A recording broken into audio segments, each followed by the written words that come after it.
Editor's note: Iram Khan is a Pakistan-based commentator on international affairs. The article reflects the author's opinions, and not necessarily the views of CGTN's the US. Presidential election draws near. Donald Trump is on to last-ditch efforts to secure another term. When he started his first, his priority was the American economy. Now, unfortunately, it is China, or, more specifically, how he can divert public attention from the economy to China. So came the tariffs, hurdles for Chinese technologies, harassing Chinese media, degrading diplomatic relations, and now, as part of the interference attempts in China's internal affairs, the appointment of a coordinator for Tibetan issues. The post remained vacant since his taking office because his initial approach to solving America's problems included building healthy relations with other major powers. He was talking regularly to and positively about the very countries that his party members now perceive as rivals of the US, but, as often happens when domestic policies backfire, a hyper-nationalist foreign posture, if not yet the foreign policy, started emerging out of Washington. The economy was not recovering and someone had to be blamed.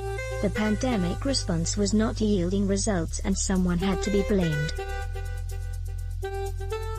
The scapegoat that Trump's advisors came up with was China. Steps had to be taken to denigrate the country, and the latest one being the appointment of a Tibet coordinator is a surprise as its efficacy hardly convinces anyone. The official selected for the job is Robert Destro. This will be an additional post as he is already serving as the Assistant Secretary of State for Democracy, Human Rights, and Labor.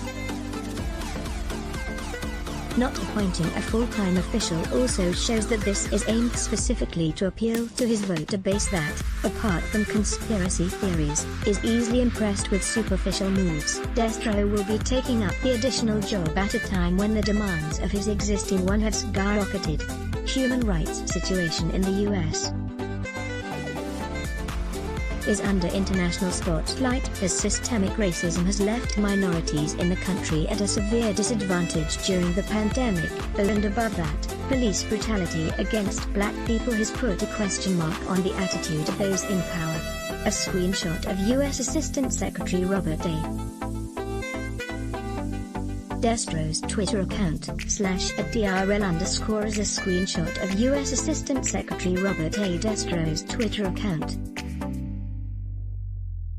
/@DRL_ in improving the situation. Destro has failed, something that was expected of him even at the time of his appointment when the New York-based International Women's Health Coalition, IWHC, warned that he is a dangerous choice to lead the U.S. promotion of democracy and human rights. What on-ground achievement he will be able to pull in his new office remains unclear as well. The post of a coordinator gives the impression that the other side too wants to coordinate issues of mutual concern. Far from it. What happens in Tibet, or for that matter anywhere in China, is a matter of concern only for the Chinese people. The only stakeholders are the locals, their representatives and the central government rather than officials of a foreign country who are struggling to keep their own house in order. When China shuttered the U.S. Consulate General in Chengdu in response to the closure of the Chinese Consulate General in Houston, a major channel of interference in Tibet was lost to the Americans. Geopolitical experts believe that the Chengdu consulate had become a hub of intelligence collection and coordinating disinformation campaigns on Tibet. The plea adopted for the appointment of the Tibet coordinator is the protection of religious and cultural identity of Tibetans, but that's something that should be left to the local people and the local authorities.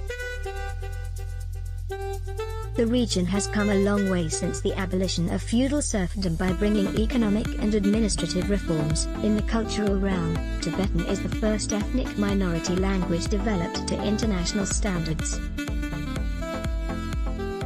Moreover, local officials have done impressive work in the collection and preservation of ancient literature. More than 46,000 resident monks and nuns freely practice their religious rituals in Lhasa and all over the region. Despite the encouraging situation, the Trump administration portrays an image of Tibet that is in contrast with reality, that negatively affects the relations between the two largest economies of the world and is making it difficult for the next administration to reverse course. The only way forward is cooperation in solving global problems instead of creating problems for each other. If you want to contribute and have specific expertise, please contact us at opinions@cgtn.com. Let's block ads. Show your love for him. Click the link in description. Thanks for watching.